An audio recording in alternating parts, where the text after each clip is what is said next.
Halo semua, salam semua, selamat semua. Omon-omon bersama Broton di mana mengulik-ngulik mengenai kilas balik berita yang lagi viral ini. Di mana berita-berita itu berseliweran di channel-channel, di kanal-kanal, di IG, tapi bukan di God ya. Nah, kita akan mengulas balik, berceriti ya itu mengenai kasus Vina Cirebon yang begitu luar biasa, dan harapan saya sutradara yang memegang hak siar oleh filmnya memberikan royalti kepada keluarga Vina. Siapa tahu saya ngomong begini dapat bagian ya.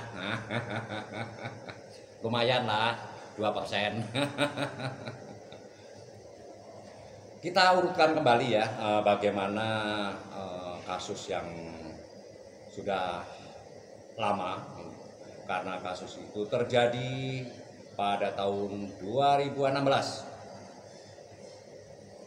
dan itu menjadi viral lagi berkat daripada netizen. Netizen itu memang luar biasa, bisa menggali apa saja yang tidak bisa digali. Itulah kehebatan netizen 62 plus. Nah, lanjut kembali ya, di mana kasus ini akhirnya terbuka dan dibuka kembali menjadi hal-hal yang luar biasa, di luar dugaan. Bahkan ada yang menyamakan, menyetarakan seperti kasus mantan ketua KPK awal, Ansari atau Asyari, pokoknya begitu ya. Nah, nggak mau salah saya juga takut. Nah, pada dasarnya menurut hemat saya, dan memang saya akan hemat-hemat, waktunya memang tidak panjang untuk mengulas itu. Kita harus melihat dari persepsi masing-masing. Satu, jangan pernah menyalahkan pihak manapun. Kita harus konklusif. Cuman pada dasarnya konklusif gue juga nggak tahu, gitu aja. Yang penting ngomong kelihatan pinter, itulah ciri khas Broton. Nah, di mana kasus Vina ini kalau menurut tata cara yang berlaku, bahwa polisi menerima aduan, laporan, begitu ya. Karena laporan itu polisi bertindak. Nah, di sini kepolisian ini sudah menangani kewajibannya yang pertama. Kedua, karena ada indikasi unsur-unsur itu melanggar undang-undang, nah, pidana begitu, ditindaklanjutilah pemeriksaan dan mencari pelaku, dan itu sudah ditangkap. Seperti diceritakan banyak channel, banyak konten, banyak itu yang mereka itu yang diuntungkan pokoknya. Termasuk saya ini juga termasuk diuntungkan, biar sedikit ya, saya bisa konten. Setelah disidik dan dijadiin BAP itu apa saya juga ngerti, pokoknya BAP itu langsung diserahkan ke kejaksaan. Nah, begitu ya runtutannya. Setelah di kejaksaan diterima dan itu menurutnya sudah oke, sesuai tata cara yang berlaku, dibuatlah acara persidangan. Nah, gitu ya.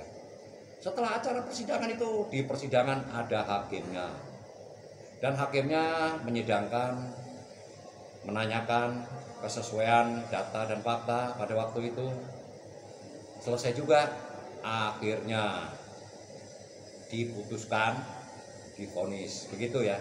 Terjadilah yang terpidana itu tadi narapidana ya, pokoknya ngomong lah ya. Udah 4 menit ini. Saya jadi timbul pertanyaan, bagaimana peran pada waktu itu yang mendampingi para tersangka ini? Terus apakah itu yang saat ini menjadi pengacara ulang itu meneruskan atau bagaimana? Itu juga patut diambil keterangannya dari pengacara pertama, pengacara tergugat ataupun yang digugat gitu ya.